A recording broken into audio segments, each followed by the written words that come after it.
తండ్రి, కుమారుడు, పరిశుద్ధాత్మ త్రియేక దేవుని నామం పేరట ఆమెన్. మన తండ్రి అయిన దేవుని నుండి, ప్రభు అయిన యేసుక్రీస్తు నుండి కృపా సమాధానములు మీకు కలుగునుగాక. ప్రియ విశ్వాసులారా, ఈ వారము, రాబోయే వారము క్రైస్తవ సంఘానికి, విస్తృత పరిధిలో ఉన్నటువంటి విశ్వజనీనమైన క్రైస్తవ సంఘానికి ఒక ఉత్కృష్టమైనటువంటి సందర్భంగా నేను మీకు చెప్తున్నాను. ఇదేంటంటే, ప్రభువు యొక్క ఉత్థానము తరువాత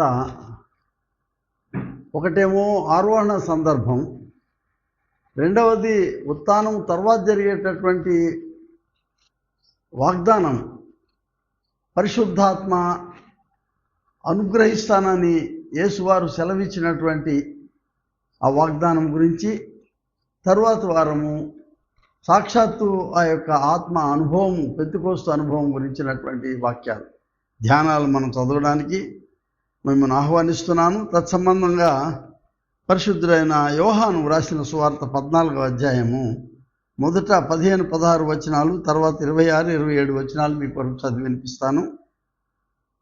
మీరు నన్ను ప్రేమించిన ఎడల నా ఆజ్ఞలను గైకొందురు. నేను తండ్రిని వేడుకొందును, మీ యొద్ద ఎల్లప్పుడూ ఉండుటకై ఆయనకు వేరొక ఆదరణకర్తను, అనగా సత్య స్వరూపియకు ఆత్మను మీకు అనుగ్రహించును. 26వ వచనంలో, ఆదరణకర్త అనగా తండ్రి నా నామమున పంపబో పరిశుద్ధాత్మ సమస్తమును మీకు బోధించి నేను మీతో చెప్పిన సంగతులన్నిటినీ మీకు జ్ఞాపకం చేయను. శాంతి మీకు అనుగ్రహించి వెళ్ళుచున్నాను, నా శాంతినే మీకు అనుగ్రహించుచున్నాను. దేవునికి స్తోత్రం. ప్రార్థన చేసుకుందాం. అతి పరిశుద్ధుడైన తండ్రి, నిత్యుడైన దేవ, మీ అనునిత్యమైన ప్రేమలో మమ్మల్ని మీరు బలపరిచి, భద్రపరిచి, సజీవులుగా మమ్మల్ని ఉంచి, నీ పవిత్ర వాక్య ధ్యానం కొరకు మమ్మల్ని యుక్తంగా సిద్ధపరిచినందుకు వందనాలు చెల్లిస్తున్నాం. మరింత ప్రాముఖ్యంగా ఈ దినము మీరు వాగ్దానం చేసిన నీ పరిశుద్ధాత్మ గురించినటువంటి అవగాహన మాకు దయచేయాలని, అందులో ఉన్న మర్మాన్ని మాకు బోధించమని యేసునామం పేరట వేడుకొనుచున్నాము తండ్రి, ఆమెన్. మన ప్రభు అయిన యేసుక్రీస్తు దివ్య నామం పేరట మీ అందరికీ శుభములు, మా ఆశీస్సులు. ప్రియ విశ్వాసులారా, క్రైస్తవ సంఘానికి ఇది చాలా ఉత్కృష్టమైనటువంటి ఒక గొప్ప వేడుక. చాలాసార్లు మనము సాధారణ క్రైస్తవ సమాజాలలో మనము క్రిస్మస్ పండుగ చేసుకోవాలనుకుంటాం. అదే పెద్ద పండుగ అయిపోయింది ప్రపంచంలో. ఇది మనతో ఉన్నటువంటి, మన చుట్టూ ఉన్నటువంటి క్రైస్తవేతరులైన, మనకంటే ముందున్న విశ్వాసాలు కానీ తర్వాత విశ్వాసాలు కానీ, వాళ్ళు చేసుకునే వేడుకలను చూసి మనము శోధింపబడి మనం కూడా చేసుకోవాలనే ఆతృతతో మనము క్రిస్మస్ని కొంచెం ఘనంగా చేసుకోవాలనేది ఒక ఆశ. మన మిషనరీలు కూడా దాన్నే ఎక్కువ ప్రోత్సహించారేమో. కానీ ఆధ్యాత్మికమైనటువంటి సరి అయిన అవగాహనతో చూస్తే ఏది పెద్ద పండుగ అని నేను చెప్పడానికి కాదు, కానీ యేసు ఉత్థానుడు కాకపోతే ఈ పండుగ లేకుండా పోయేది.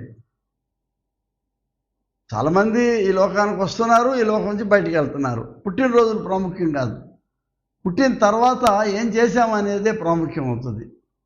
ఒక అసాధారణమైన ప్రక్రియ, సమాధిని పెకల్చుకొని మృత్యుంజయుడే లేచినటువంటి ఆ మహాఘట్టము సర్వలోకానికి యేసును క్రీస్తుగాను, యేసుని ప్రభువుగాను, యేసుని మెస్సియాగాను, యేసుని అభిషిక్తునిగాను, ఈ లోకానికి ఈ ప్రత్యేకమైన మానవాళి రక్షణార్థం వచ్చినటువంటి మహాయజ్ఞాన్ని నిర్వర్తించినటువంటి యేసును సూచించేటువంటి ఒక గొప్ప వేడుక. మనం దానికి తక్కువ సమయం కేటాయిస్తామనుకోండి. దీంతోపాటు మూడవది పెంతెకోస్తు పండుగ. కోర్స్ వచ్చే వారం దాని గురించి మనం ధ్యానం చేస్తాం. పెంతెకోస్తు అనే దానికి ప్రాముఖ్యమైన అర్థం ఏంటంటే, పరిశుద్ధాత్మ అనుగ్రహించబడినటువంటి మహాఘట్టం. దాని కొరకు ప్రభువారు ఇవాళ ఉత్థానుడై తన యొక్క శిష్యులను ఆదరించేదానికి, కోర్స్ తర్వాత అది it is applicable to all believers, సర్వ విశ్వాసులకు చెందేటటువంటి జవాబు ఇది, వాగ్దానం. ఆయన పంపబోయేటువంటి ఆదరణకర్త అయిన పరిశుద్ధాత్మను గురించిన వాగ్దానం గురించి ఇవాళ మనం ధ్యానం చేస్తున్నాం. అంతర్యామి అయిన పరిశుద్ధాత్ముని వాగ్దానము, the promise of the indwelling spirit. Indwelling అనే పదం అంతర్యామి అంటే మనలో ఉండేటువంటి పవిత్రాత్మ గురించి, అది ఆయన మనకు అనుగ్రహిస్తానని చెప్పినటువంటి వాగ్దానాన్ని ఇవాళ మనం చూస్తున్నాం. దానికి ఆయన ఏం పేరు పెట్టాడు? ప్రభువారు ఆదరణకర్త అని చెప్పాడు. పారాక్లీటోస్ అని రాయబడింది నూతన నిబంధనలో, గ్రీక్ భాషలో. పారాక్లీటోస్, క్లీటోస్ అనేది దాని నామవాచకము. కాలియో అంటే పిలవడం అనేది, అంటే ప్రక్క నుండి లేక పైనుండి వచ్చేటటువంటి పిలవగా వచ్చిన సహాయం, పారాక్లీటోస్. ఆయన మనకిచ్చినటువంటి ఈ వాగ్దానాన్ని మనం ఎంతవరకు దీన్ని అర్థం చేసుకుంటున్నాము అనేది మనం తెలుసుకోగలగాలంటే, ప్రభువు ఏ సందర్భంలో ఈ వాగ్దానాన్ని ఆయన మనకు చెప్పాడు అనేటువంటి విషయాన్ని మనం తెలుసుకోవాలి. కాబట్టి ప్రభు ఇచ్చినటువంటి ఈ వాగ్దానము మన జీవితాలకు ఏ విధమైనటువంటి సహవాసము, ఆదరణ, మేలు జరగనే ఉన్నదో దాని గురించి మనం కలిసి ధ్యానం చేస్తున్నాం. ఇవాళ ఉత్థానం అయిన తర్వాత 6వ ఆదివారంగా దీన్ని మనం పరిగణిస్తున్నాం. ఆత్మ అనుగ్రహం అనేటటువంటిది మనకు ముందే యోవేలు గ్రంథంలో ఇది అనుగ్రహించబడినటువంటి వాక్యం. ఇది యోవేలు 2వ అధ్యాయము 28వ వచనంలో ఆయన ప్రవచనంలో ఏమంటారంటే, తరువాత అంటే later days for a future, నేను సర్వజనుల మీద నా ఆత్మను కుమ్మరింతును. జాగ్రత్త గమనించండి పదాలు. అటు తర్వాత అంటే ఫ్యూచరిస్టిక్ హ్యాపెనింగ్, ఎస్కటలాజికల్. సర్వజనుల మీద యూనివర్సల్ ప్రామిస్. మీరు నావారు, వీళ్ళు నా వాళ్ళు, వాళ్ళు వేరే వాళ్ళు అనేది లేదు. సర్వజనుల మీద నా ఆత్మను కుమ్మరింతును. మీ కుమారులను, మీ కుమార్తెలను ప్రవచనములు చెప్పుదురు. మీ ముసలివారు కలలు కందురు, మీ యవనస్తులు దర్శనములు చూతురు. ఆ దినములలో నేను పనివారి మీద, పనికత్తెల మీద నా ఆత్మను ఎవరిని విడిచిపెట్టలేదు ఆయన. ఆ దినమున యెహోవా నామమును బట్టి ఆయనకు ప్రార్థన చేయవారు అందరూ రక్షింపబడతారు. ఇదే యూనివర్సల్ సాల్వేషన్, సార్వత్రిక రక్షణ అనుభవం గురించినటువంటి వాగ్దానం ఇక్కడ ఉంది. ఇక్కడ ఇది చాలా ప్రాముఖ్యమైనటువంటి అంశం. సర్వమానవాళి కొరకు ఈ లోకానికి ప్రభు వచ్చాడు. సర్వమానవాళి రక్షణార్థం, నశించిన దానిని వెదకి రక్షించడానికి నేను వచ్చాను అంటున్నాడు ప్రభు. ఎవరూ నశించిపోవడం నాకు ఇష్టం లేదంటున్నాడు. కాబట్టి ఈ ఉత్థానుని వాగ్దానం, ఆదరణ, అదేంటంటే పరిశుద్ధాత్మ ఆదరణకర్త యొక్క వాగ్దానం గురించి, the promise of the Holy Spirit. ఇది ఎక్కడ జరిగింది అనేది ఆలోచన చేస్తే బహుశా ఒలీవ కొండకు 1000 ఏమన్నారంటే ఒలీవ కొండకు 1000 గజాల దూరంలో, 1000 గజాలు అన్నాడంటే ఆ రోజుల్లో సబ్బాతు 1000 గజాలు దాటి వెళ్ళకూడదు అనేది ఒక నిర్ణయం అన్నమాట, ఊరికే ఫర్ యువర్ ఇన్ఫర్మేషన్. కాబట్టి ఇది 1000 గజాల లోపలే ఉండాలి. కాబట్టి ఒలీవ కొండ నుంచి అక్కడి వరకు వెళ్ళి ఆ 1000 గజాల దూరంలో అక్కడ నిలువబడి ఆయన ఒక వాగ్దానం చేస్తున్నాడు వాళ్ళకి. నేను బయటికి వెళ్తున్నానని మీరు దుఃఖపడగాకండి, నేను లేకుండా మీరు ఒంటరిగా ఉన్నాను, మిమ్మల్ని విడిచిపెట్టడం లేదు. నేను మీ కొరకు నేను ఒక ఆదరణకర్తను పంపిస్తాను, ఆయన వచ్చి మిమ్మల్ని సర్వసత్యంలోనికి నడిపించును అనేది ఆయన వాగ్దానం. ఈ సబ్బాతు ప్రాక్టీస్ కొరకు అన్నట్టు ఒకవేళ ఈ 1000 గజాల గురించి చెప్పినా, ఇవాళ ఆ స్థలంలో ఒక అక్టోగనల్ అంటే అష్టభుజ మందిరం ఒకటి కట్టబడి ఉంటుంది. అఫ్కోర్స్ రకరకాల ప్రభుత్వాల్లో దాన్ని పడేయటం మళ్ళీ కట్టడం జరిగింది అనుకోండి. దాన్ని ఇప్పటికీ ఒక రాయి ప్రభు పాదముద్రలు ఉన్నాయి అని చూపిస్తారు. నేను చూశాను. అది అఫ్కోర్స్ రాయి మీద ఉంటాయి పాదముద్రలు. ఆ స్థలంలో ప్రభువారు నిలువబడి ఇలా చెప్తూ ఆయన ఆరోహణమైనట్టు లూకాసు వార్తలో కూడా ఇది రాయబడి ఉంటుంది. మీరు గమనిస్తే లూకాసు వార్త 24వ అధ్యాయంలో ఆయన బేతనియా వరకు వారిని తీసుకొని పోయి చేతులు అంటే బేతనియా 50 గజాల లోపల ఒలివకొండ నుంచి వారిని ఆశీర్వదించుండగా ఆయన వారిలో నుండి ప్రత్యేకింపబడి పరలోకమునకు ఆరోహణుడాయను.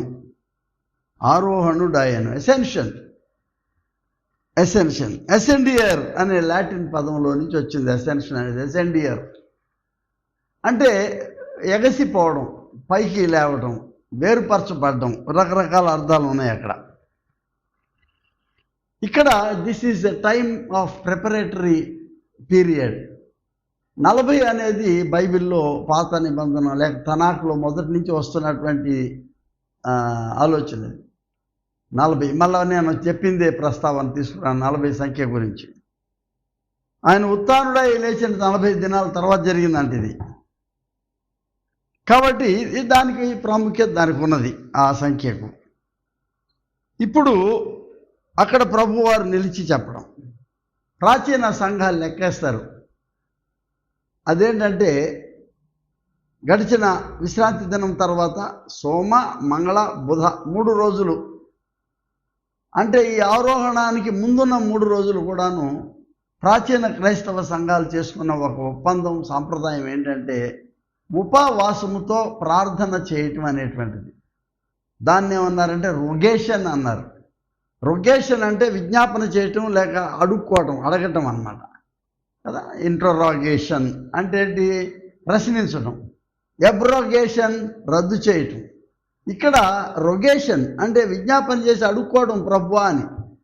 దేనికి అంటే నీవు మా మధ్య నుంచి వెళ్తే నీ యొక్క సహాయవాసం మాకు కావాలి, నిరంతరం నీ సహాయం మాకు కావాలి అనేటువంటి విషయాన్ని మనం జాగ్రత్తగా స్మరిస్తూ ఉన్నాం. ఇక్కడ మనం కోర్స్ ప్రభువారు చెప్పిన వాగ్దానంలో ఆయన అపోస్తల కార్యం 1వ అధ్యాయము 11వ వచనం చూస్తే మనం అక్కడ కూడా దీని యొక్క అనుభవాన్ని మనం చూస్తూ ఉన్నాం. అపోస్తల కార్యం 1:11వ వచనంలో అక్కడ ఎవరెవరో నిలవబడి ఉన్న వాళ్ళందరూ గురించినటువంటి ఆలోచన అక్కడ చెప్పబడతా ఉన్నది. అదేంటంటే గలిలయ మనుషులారా, అక్కడున్న దూత చెప్పింది వాళ్ళకి ప్రభువారు ఆరోహణం అయిన తర్వాత, మీరెందుకు నిలిచి ఆకాశం వైపు చూచుచున్నారు? మీ వద్ద నుండి పరలోకమునకు చేర్చుకొనబడిన ఈ యేసే ఏ రీతిగా పరలోకమునకు వెళ్ళుట మీరు చూచితురో ఆ రీతిగానే ఆయన తిరిగి వచ్చునని వారితో చెప్పాను. దీన్ని కొన్నిసార్లు పర్వూసియా అంటున్నారు. అంటే మరల తిరిగి వెనుదిరిగి మరల వస్తాడనే దానికి ఏ ఫ్యూచరిస్టిక్ హోప్ అన్నమాట. ఒక నిరీక్షణతో కూడినటువంటి విషయం ఇది. మిమ్మల్ని పరలోకానికి ఎలా ఆ పైకి ఎగిసిపోయాడో ఆయన మరలా తిరిగి మన మధ్యకు రావడాన్ని మీరు చూస్తారని. So our church today is lingering between that promise and happening. అంటే ఏంటి? వాగ్దానం చేయబడిన దానికి ఆయన రాకడ కొరకు మధ్యలో ఉన్నాం మనం. ఇది మన రాకడ సంఘంగా ఉన్నాం మనం. ఇక్కడ చాలామంది అడగవచ్చు, ఏమండి 2000 సంవత్సరాలు అని. జాగ్రత్తగా గమనించండి, మనం లెక్కేస్తున్నాం 2000 సంవత్సరాలు. దేవునికి చాలా సూక్ష్మమైన సమయం కావచ్చు. ఆయన తర్వాత కోర్స్ ఖురాన్ సాహిబ్లో కూడా అది రాసి ఉంది. ఖురాన్ సాహిబ్ సురా 4లో 158వ వాక్యంలో ఏముంటుందంటే, దేవుడు ఆయనను తన వైపు నాకు లేవనెత్తుకొనెను. అంటే ఇక్కడ మనం గమనించాల్సిందే దైవ స్థితి ప్రాప్తి స్థానము. ఎక్కడి నుంచి వచ్చాడు ప్రభువారు ఇక్కడికి మనుష్య కుమారుడిగా జన్మించడానికి? ఆ ప్రాప్తి స్థానానికి తిరిగి లేవనెత్తబడ్డాడని. దేవుడు సర్వశక్తిమంతుడు, సర్వజ్ఞాని అని సురా 4:158లో కూడా వాళ్ళు రాశారు. అఫ్కోర్స్ ఇది 600 సంవత్సరాల తర్వాత క్రీస్తు విశ్వాసం తర్వాత వచ్చింది అనుకోండి, కానీ అందులో కూడా వాళ్ళు లిఖించారని చెప్తున్నాను మీకు నేను. అంటే దీన్ని నమ్ముతున్నారు అందరూ. ఆయన రాకడ కొరకు ఎదురు చూస్తున్నాం. ఆరోహణము, ఎసెండియర్, ఎసెన్షన్ ఆఫ్ జీసస్ క్రైస్ట్ అనేటటువంటి ఇది గొప్ప అనుభవం. థర్స్డే గురువారం నాడు జరుగుతుంది. దానికి ముందు సోమ, మంగళ, బుధ 3 దినాలు ఉపవాస ప్రార్థనలతో, విజ్ఞాపనతో, కన్నీటితో ఆయన రాకడ కొరకు మనం ఎదురు చూసేటువంటి, ప్రార్థన చేసేటటువంటి ఆ 3 దినాలు తరువాత జరిగేటటువంటిది ప్రభువారి యొక్క ఆరోహణము అని. ఇదొక spiritual awakening, a new learning about the spirituality in Jesus Christ. యేసు వారి యొక్క ఆయన ఆరోహణంలో ఉన్న ఆధ్యాత్మికమైనటువంటి మర్మం ఇది. ఎందుకు అంటే యేసు వారు ఆ వాక్యము మన మధ్య నివసించెను. ఎక్కడి నుంచి వచ్చిందంటే దేవుని యొక్క అంతర్లీనమైన మేధస్సు నుంచి వెలువడినటువంటి ఆ వాక్యము, ఆ ప్రణవనాదము పవిత్ర గర్భం మరియ గర్భంలో ప్రవేశించి ఆయన మరియ కుమారుడుగా ఈ లోకంలోని ఆయన పాపము తప్ప అన్ని విషయంలో మనవలే చేయబడి మరలా తిరిగి ఆయన తన దైవస్థితికి ఎగసిపోవడం అనేటటువంటిది ఆ యూనిక్ యాక్ట్. ఇదొక చారిత్రక ఘట్టం. ఇది ఏ historic happening loaded with deeper spiritual experience. Incarnation and ascension, ఈ రెండు కూడా ఏంటంటే ఒక లయ. ఈ రెండు లోలకంలో తిరిగినట్టు గడియారంలో ఈ రెండు లయ, ఒక ఊపిరి ఇచ్చేటటువంటి దానికి ఉచ్ఛ్వాస నిశ్వాస లాంటి లయ ఇది. ఆయన ఇన్కార్నేషన్, ఆయన ఎసెన్షన్. భూమిపై మానవుడిగా ఆయన రూపొందించబడడం, మానవుడిగానే ఆయన పైకి ఎగసిపోవటం అనేది మనం చూస్తున్నాం. It's a rhythm, a rhythmatic to process of one indivisible divine act. ఈ దైహికమైనటువంటి వేర్పాటు ప్రభు మన నుంచి వెళ్ళడం అనేటటువంటి ఈ సత్సంబంధాన్ని, ఈ యొక్క గొప్ప విషయాన్ని మనం చూస్తూ ఉన్నాం. మనం ప్రియ విశ్వాసులారా, దీని గురించి మనం చాలా ఆలోచన చేస్తాం. దానియేలు గ్రంథంలో కూడా దీని గురించినటువంటి ప్రస్తావన చేస్తున్నాడు. 7వ అధ్యాయము 4వ వచనంలో ఆయన ఊహించినటువంటి ఒక మనుష్య కుమారుని యొక్క ఆయన పోకడ గురించి మనం చూస్తూ ఉన్నాం. దానియేలు 7వ అధ్యాయము 14వ వచనంలో మీ కొరకు చదువుతాను నేను. అది అందులో ఏమని ఉంటుందంటే, సకల జనులను రాష్ట్రములను ఆయా భాషలు మాట్లాడు వారును ఆయన సేవించినట్లు ప్రభుత్వమును మహిమయు ఆధిపత్యమును ఆయనకి ఇయ్యబడెను. ఆయన ప్రభుత్వము శాశ్వతమైనది, అది ఎన్నటికీ తొలగిపోదు. ఆయన రాజ్యం ఎప్పటికీ లయము కాదు. అక్కడ ఏముంది, దానికి ముందు వచ్చినవి ఏముందంటే, రాత్రి కలిగిన దర్శనములను నేను ఇంకా చూచుచుండగా ఆకాశ మేఘారూఢుడై మనుష్య కుమారుని పోలిన ఒకడు వచ్చి ఆ మహావృద్ధుడకు వాని సన్నిధిని ప్రవేశించి ఆయన సముఖమునకు తేబడెను. ఆకాశ మేఘారూఢుడై మనుష్య కుమారుని పోలిన అన్వయించుకుంటామే మనం ఇప్పుడు దీన్ని. పాత నిబంధన ప్రవచనలో చెప్పబడినటువంటి మాటకు దీన్ని అన్వయించుకుంటున్నాం మనం. ప్రభువును కూడా సన్ ఆఫ్ మ్యాన్ అంటారు, ఆయనను కూడా మనం అది గమనిస్తాం. యోహాను సువార్త 3వ అధ్యాయంలో పరలోకము నుండి దిగి వచ్చిన వాడే, అనగా పరలోకములో ఉన్న మనుష్య కుమారుడే తప్ప పరలోకమునికి ఎక్కిపోయిన వాడు ఎవడనూ లేడు అన్నాం. కానీ మనకి 2 విషయాలు ఉన్నాయి. ఒకటి, ఎవరు? హనోకు, దేవునితో నడిచినవాడు. ఏలియా దేవుని యొక్క మహాప్రవక్తగా ఉండి ఆయన అగ్నిరథాల మీద పైకి తీసుకొని పోబడినవాడు అని జ్ఞాపకం చేసుకున్నాడు. ఇక్కడ యోహాను సువార్త 3:13 ఏమంటారంటే, పరలోకము నుండి దిగి వచ్చిన వాడే, ఈయనే కదా దైవస్థితి నుంచి ఆ ప్రాప్తి స్థానం నుంచి కిందకి దిగి మనుష్య కుమారుడుగా వచ్చి మరలా తిరిగి పరలోకంలో నుండి మనుష్య కుమారుడే తప్ప పరలోకమునికి ఎక్కిపోయిన వాడు ఎవడు లేడని యోహాను 6లో అంటాడు, 62వ వచనంలో. అలాగైతే మనుష్య కుమారుడు మునుపున్న చోటునకు ఆయన ఆది మూల స్థానము, ప్రాప్తి స్థానము, మునుపున్న చోటునకు ఎక్కుట మీరు చూచిన ఎడల మీరేమందరు? You have to believe it that he has come from heaven. మరలా తిరిగి ఆ ప్రాప్తి స్థానానికి ఆయన వెళ్తున్నాడు. అలా వదిలిపెట్టడం లేదు మన. దాని కొరకు మీకు నిరంతరము మీతో ఉండేదానికి, నా శాశ్వత ఉనికిని మీకు అనుగ్రహించేదానికి నేను పరిశుద్ధాత్మను పంపమని నా తండ్రిని వేడుకుంటున్నాను. నా ప్రాప్తి స్థానంకి వెళ్ళి అక్కడి నుంచి మీకు పరిశుద్ధాత్మను పంపిస్తాను అనే వాగ్దానం. తండ్రి అంటే ఎవరు? తన దైవ స్థితి, తన ప్రాప్తి స్థితి. అక్కడికి వెళ్ళి మీకు నా ఆత్మను నేను పంపిస్తాను మీతో ఉండేదానికి, శాశ్వత కాలం నుండి శాశ్వత కాలం.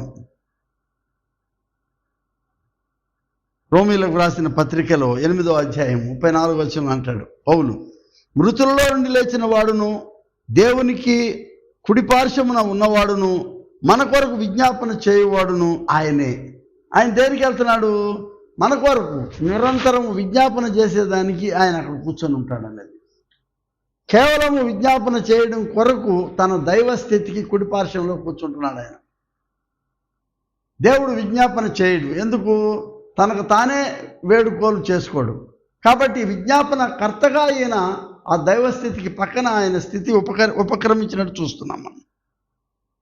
పేతురు మొదటి పత్రికలో 3వ అధ్యాయం 22వ వచనంలో అంటాడు, ఆయన పరలోకమునకు వెళ్ళు దూతల మీదను శక్తుల మీదను అధికారము నొందిన వాడై దేవుని కుడి పార్శ్వమున ఉన్నాడు. Do you believe that Jesus is resurrected now? ఆయన శరీరం లేదు కదా ఇక్కడ భూమి మీద. పోనీ ఆయన శరీరం ఏమన్నా కుళ్ళిపోయినట్టు ఎవరిని చూశారా? ఆయన శరీరం ఎవరిని ఎత్తుకుపోవడం దాచిపెట్టడం ఎవరిని చూశారా?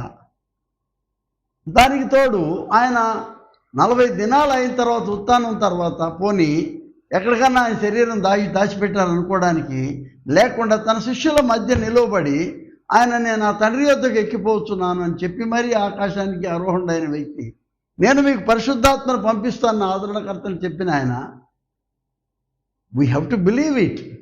ఇఫ్ నాట్ 2000 సంవత్సరాల క్రైస్తవ సంఘ చరిత్ర అబద్ధం అవుతుంది. ఈ 2000 క్రైస్తవ సంఘ చరిత్రలో ఆనాడే దాన్ని వాళ్ళు ఖండించవలసి వచ్చేది. ఎందుకు చేయలేదు? అది ఇదొక సృష్టి విధాయక శాస్త్రంలో ఒక భాగం ఇది. అంటే దీన్ని ఏమంటారంటే కాస్మోలాజికల్ యాక్ట్. ఎవడన్నా అట్లా ఎగరడం చూసామా? యూట్యూబ్లో మాయా చూపిస్తూ ఉంటారు కొంచెం. ఇప్పుడు అంతా ఏఐలు వచ్చింది కదా, ఆర్టిఫిషియల్ ఇంటెలిజెన్స్. ఒక వ్యక్తి, నేను కూడా ఆ ప్రలోభంలో పడ్డాను ఒకసారి, ఏంటి ఇది హ్యాపెనింగ్ అని. ఇదంతా ఏంటంటే ఏఐ యొక్క మ్యాజిక్ అది. కానీ ప్రభువారికి ఆ దినంలో ఏఐ లేవు. ఆయన సాక్షాత్తు ఆయన పరలోకానికి ఎగసిపోయిన ఘట్టాన్ని వాళ్ళు చూశారు. It is a spiritual journey upward ascension. ఆయన ఒక నో టర్నింగ్ బ్యాక్. ఆయన ఇంకా శరీరంతో రాడు. ఆయన రావడం అయితే తథ్యం. మళ్ళా ఇప్పుడు ఎలా ఆయన శరీరధారిగా పుట్టాడో అలా ఎక్స్పెక్ట్ చేయకూడదు మనం. ఇంకా ఆయన అక్కడ మనకేం జరుగుతుందంటే ఆయన పైకి ఎక్కినప్పుడు పైన ఆకాశం నుండి మన కొరకు విజ్ఞాపన చేసే విజ్ఞాపనకర్తగా ఆయన వెళ్తున్నాడు అనేది మనం గమనించాలి. ఇక్కడ ఈ రకంగా ఆయన యొక్క ఆరోహణము జ్ఞాపకం చేసుకొని ఇవాళ వారు చెప్పినటువంటి వాగ్దానం, పరలోకము నుండి ఆయన ఆదరణకర్తను పంపిస్తాడనే వాగ్దానం మీద ఎదురు చూస్తూ మనం కూర్చున్నాం. దీన్ని యోహాను తన యొక్క అంత్యత్వ లేక ఎస్కటలాజికల్ టీచింగ్, అంత్యత్వ ఉపదేశంలో ఈ వాగ్దానాన్ని పొందిపరుస్తూ ఉన్నాడు ఆయన. యోహాను 14:1-3 ఏమంటాడంటే, ఆయన ఫస్ట్ ప్రామిస్ ఏంటి ఆయన చేసిందంటే, నేను మీ కొరకు నేను నివాసాలు సిద్ధపరుస్తాను అని చెప్తున్నాడు. 14 మొదటి వచనం నుంచే చూస్తే, మీ హృదయం కలవరపడనీయకుడి, దేవుని యందు విశ్వాసం ఉంచున్నారు, నా యందు విశ్వాసం ఉంచుడి. నా తండ్రి ఇంట అనేక నివాసములు కలవు, లేని ఎడల మీతో చెప్పుదును, మీకు స్థలము సిద్ధపరచ వెళ్ళుచున్నాను. నేను వెళ్ళి మీకు స్థలము సిద్ధపరిచిన ఎడల నేను ఉండు స్థలములో మీరును ఉండులాగున మరల వచ్చి నా యొద్ద ఉండుటకు మిమ్మును తీసుకొని పోవుదును. What tremendous promise. I'm going to prepare a place for you. మీరు నాతో ఉండేదానికి, ఒక నిరంతర కాలం నాతో ఉండేదానికి. పరలోకం అంటే ఏంటి? దేవుని నిరంతర సాన్నిధ్యం. So this is the first promise. ఈ పరిశుద్ధాత్మ లేక ఆదరణకర్త గురించినటువంటి ప్రామిస్లో ఉన్న మొదటి నిగూఢమైనటువంటి వాగ్దానం ఏంటంటే, నేను మీ కొరకు స్థలం సిద్ధపరచ వెళ్ళుచున్నాను అనే ప్రామిస్. ద డ్వెల్లింగ్ ప్లేసెస్, క్రీస్తు తోడి నిరంతరమైన నివాసము ఆయన చెప్తా ఉన్నాడు మనకి. ఇది మొదటి ఒకవేళ అంశం అయితే, ఆయన హెవెన్ అనేది ఏంటి? ఒక celestial place where there is peace with God, దేవునితో సమాధానం. ఈ సువార్త ఇక్కడికి ఆగిపోలేదని చెప్పడానికి, సువార్త కొనసాగుతుంది ఇక్కడి నుంచి అని చెప్పడానికి ఆరోహణం అనేది ఒక పెద్ద మలుపు, ఒక నిర్మాణాత్మకమైన మలుపు, ఏ కాంక్రీట్ టర్నింగ్ పాయింట్. మనం క్రైస్తవ విశ్వాసంలో అతి ప్రాముఖ్యమైనటువంటి మనం చెప్పేటటువంటి ఆరాధనలో భాగం ఏంటంటే Christ is died, Christ is risen, Christ will come again. ఆయన మన కొరకు మరణించాడు, క్రీస్తు ఆయన ఉత్థానుడయ్యాడు, ఆయన మరలా మన కొరకు తిరిగి వస్తాడు అనేది మూడోది మనం ఒక్కడి నుంచి చెప్పే దాంట్లో ఉన్న మన యొక్క విశ్వాసం. ఆదరణకర్త మన కొరకు వస్తున్నాడు అనే విశ్వాసం, the promise of resurrected lord. మనం తర్వాత చూస్తాం యోహాను సువార్త 20వ అధ్యాయంలో 19-23 వచనాలు చాలా బాగా మంచి సువార్త యొక్క ప్రాముఖ్యమైన ముగింపు ఎట్లా ఉంటుందంటే, ఆయన ఏం చెప్తున్నాడు, మీకు నేను నా సమాధానము ఇస్తున్నాను, సమాధానం మీకు కలుగునుగాక. 2 సార్లు అన్నాడు అక్కడ. మరలా తోమాతో మళ్ళీ 3వసారి అంటాడు, మీకు సమాధానం, the peace that passeth all understanding, బుద్ధి అంతరమించిన దేవుని సమాధానం మీకు ఇస్తున్నాను, మీకు సమాధానము కలుగునుగాక. 2వ ప్రామిస్ ఏంటంటే, నేను మీకు నా యొక్క ఆత్మను అనుగ్రహిస్తున్నాను, మీపై నా పరిశుద్ధాత్మను ఊదుచున్నాను అంటాడు. He breathed upon them the spirit of God. మనకు తెలుసు ఆదికాండంలో ఈ సృష్టి ఆరంభంలో జలముల పైన అల్లలాడుచున్నటువంటి దేవుని ఆత్మతో ప్రారంభమైన ఈ రక్షణ సువార్త ప్రారంభం. History of salvation begins there, discovering the hovering of the Spirit. తర్వాత ఆదామును హవ్వను తయారు చేసిన తర్వాత వారి నాసికా రంధ్రాల్లో ఆయన తన ఆత్మను ఊదెను అంటాడు, తన జీవాత్మను ఊదెను.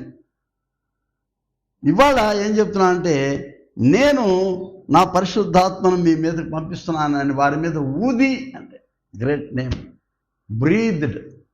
మీరు జ్ఞాపకం చేసుకుంటే కరోనా టైంలో ఈ ప్రాణాత్మ జీవాత్మ లేక అల్లలాడుకుంటూ తిరిగారు జనం. అటు పరిగెత్తి ఇటు పరిగెత్తి సిలిండర్లు కొనుక్కొని ఇంకేదేదో ఇంజక్షన్లు ఏం తిరిగారు చెప్పలేము.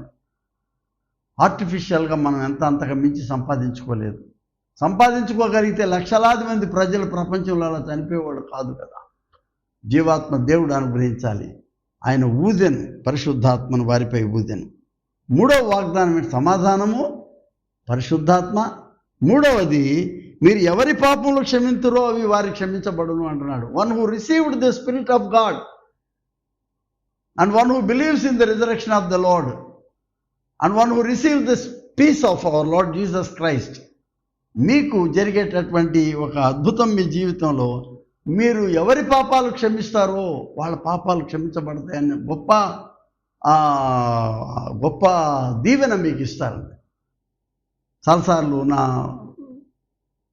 శ్రీమతి బిషప్ అమ్మ ఆమె అంటది, ఏమండి చర్చిలో పెద్ద పెద్దోళ్ళు కూర్చుంటారు, కలెక్టర్లు, ఆఫీసర్సు, వయసు ఉన్న వాళ్ళు అందరూ కూర్చొని ఉంటారు కదా.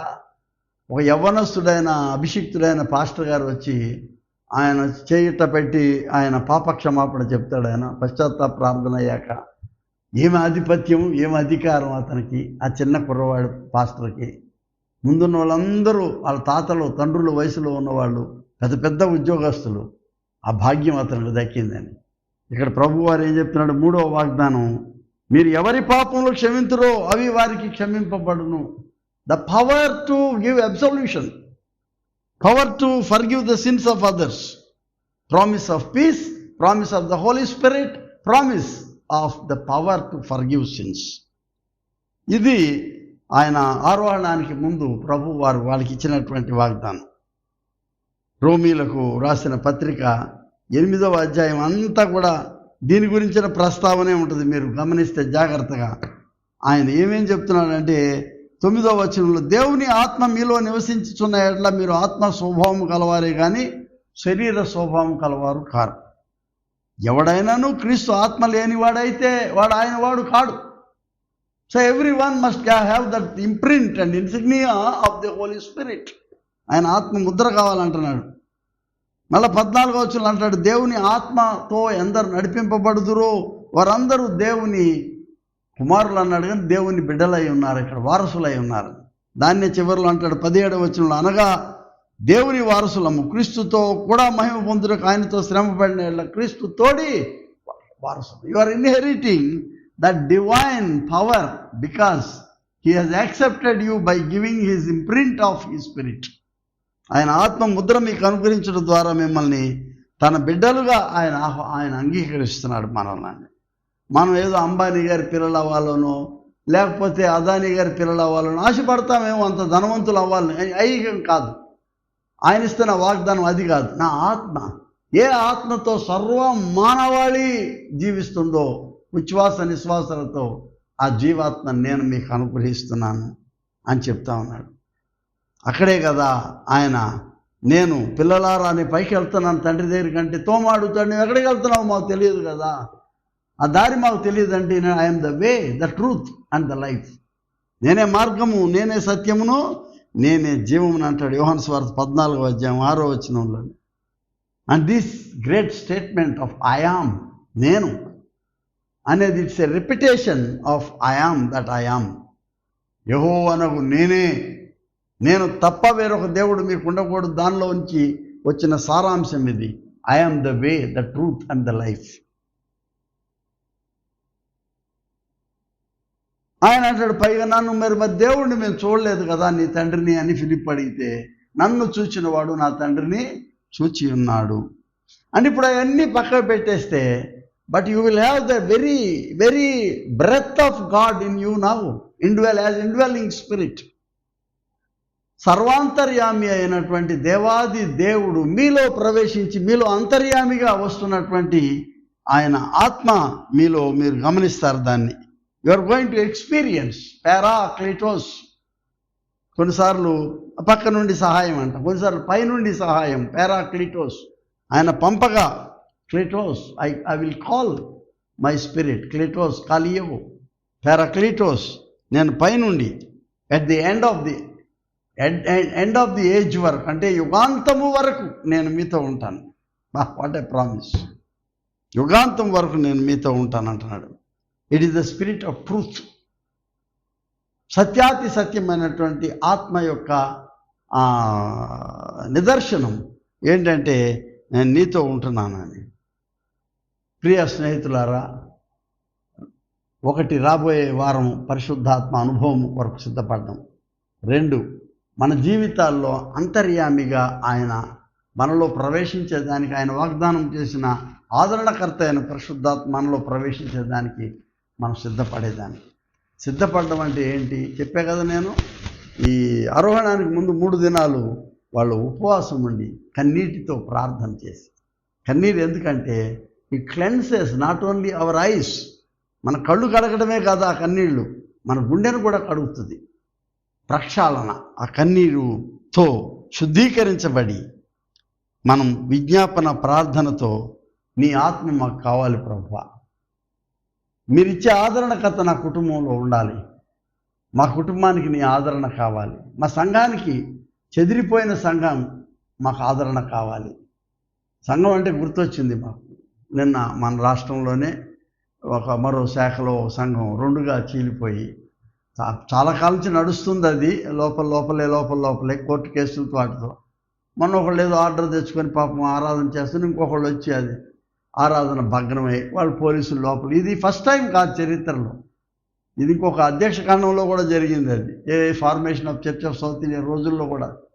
ఇది ఇక్కడే కాదు, ఇంకా ముందు జరిగింది. అవిజ్ఞాన్ కాంట్రవర్సీ 13వ శతాబ్దంలో 2 పోపులు 2 బిషపులు ఒక్కొక్క డైసిలో church experience this split and division, this disturbance. కానీ కాలక్రమేణా ఆయన పరిశుద్ధాత్మ మన సంఘంలో ప్రవేశించి దీన్ని నిమ్మళపరిచిన అనుభవాలు మనం చూస్తున్నాం. సంఘం చెదిరిపోలేదు. ఇంకా శాఖలు ఉండొచ్చు కానీ అందరూ ఆ క్రీస్తుని ఆరాధించేటువంటి ఆరాధనలు నడుస్తున్నాయి. ప్రియ స్నేహితులారా, నా సంఘంలో నీవు రావాలి, మమ్మల్ని ఆదరించాలి, మమ్మల్ని సమాధానపరచాలి. కల్లోలంగా ఉన్న మా కుటుంబంలో కూడా నువ్వు రావాలి, మమ్మల్ని సమాధానపరచాలి, స్థిమితపరచాలి. వ్యక్తిగతంగా నేను ఎన్నో ఆందోళనతో ఉన్నటువంటి నా జీవితానికి నువ్వు రావాలి లోపలికి. అంతర్యామిగా నన్ను నిమ్మడపరచు, నన్ను సమాధానపరచు. ఉత్తానుడైన దేవుడుగా నీవు నాకు వాగ్దానం చేసిన నీ యొక్క శాశ్వత ఉనికి, నీ ఊపిరి నాలో అనుగ్రహించు. పరిశుద్ధాత్మ దేవుడిగా నా మధ్యకు రండి, నాతో ఉండండి. ప్రార్థన చేయాలి మన కుటుంబాలుగా. Every day you pray for his spirit. నువ్వు చలించవు, నువ్వు దేని గురించి నువ్వు ఛిద్రం కావు, నువ్వు దేని గురించి ఆందోళన పడవు. ఎందుకంటే నీలో ఉన్న ఆత్మ దేవుని ఆత్మ, పరిశుద్ధాత్మ, ఆదరణకర్త అయిన ఈ పారాక్లీటోస్, ఆయన వాగ్దానం చేసినటువంటి పరిశుద్ధాత్మ మనలోకి వచ్చినప్పుడు ఈ ఆత్మ ద్వారా నీవు దేవుని యొక్క ముద్ర పొందుకున్నటువంటి దేవుని వారసుడిగా, దేవుని కుమారుడిగా, దేవుని కుమార్తెగా నువ్వు నిశ్చలంగా ఉండగలవనేది వాగ్దానం. ఇక్కడ మనం ఆయన పరిశుద్ధాత్మ అనుభవం కొరకు మనం రాబోయే వారంలో జరగనైనటువంటి అనుభవం కొరకు మనం ప్రార్థన చేద్దాం. ప్రియ పరలోకపు తండ్రి, అనలాడు యోవేలు దినాలలో కూడా తండ్రి మీరు వాగ్దానం చేశారు. బానిసత్వం నుంచి బయటకు విడుదల వచ్చినా కూడా ఇంకా నిశ్చలత రానటువంటి దినాలలో మీరు వాగ్దానం చేశారు. మీ వృద్ధులపైన, నీ యవనస్తులపైన, నీ పనివాళ్లపైన నా ఆత్మను కుమ్మరిస్తా అన్నారు. ఈ ఆత్మ అనుభవాల గురించి మీరు చెప్పారు, మీ దర్శనాల గురించి చెప్పారు, వారి కళల గురించి చెప్పారు, వారి ఆశల గురించి చెప్పారు. రండి ప్రభువా, రండి, మా గుండెలలోకి దిగండి, అంతర్యామిగా మాలో ఉండండి, స్థిమితపరచండి మా వ్యక్తిగత జీవితాలను, మా ఆందోళనను తీసివేయండి, మా కుటుంబాల్లో మీరు దిగిరండి, ఛిద్రమైన మా యొక్క వాతావరణంలో నీవు దిగి మాకు సమాధానం అనుగ్రహించండి, మా సంఘాల్లోకి రండి దేవా, పరిశుద్ధాత్మ దేవాన్ని సమాధానం మాకు అనుగ్రహించండి. యేసునామం పేరట వేడుకొనుచున్నాము తండ్రి, ఆమెన్. మన ప్రభువైన యేసుక్రీస్తు కృప, తండ్రి అయిన దేవుని ప్రేమ, పరిశుద్ధాత్మ యొక్క నిత్య సహవాసము, ఆయన సమాధానము, ఆయన ఆత్మ మనకు సదా తోడై ఉండును గాక. ఆమెన్.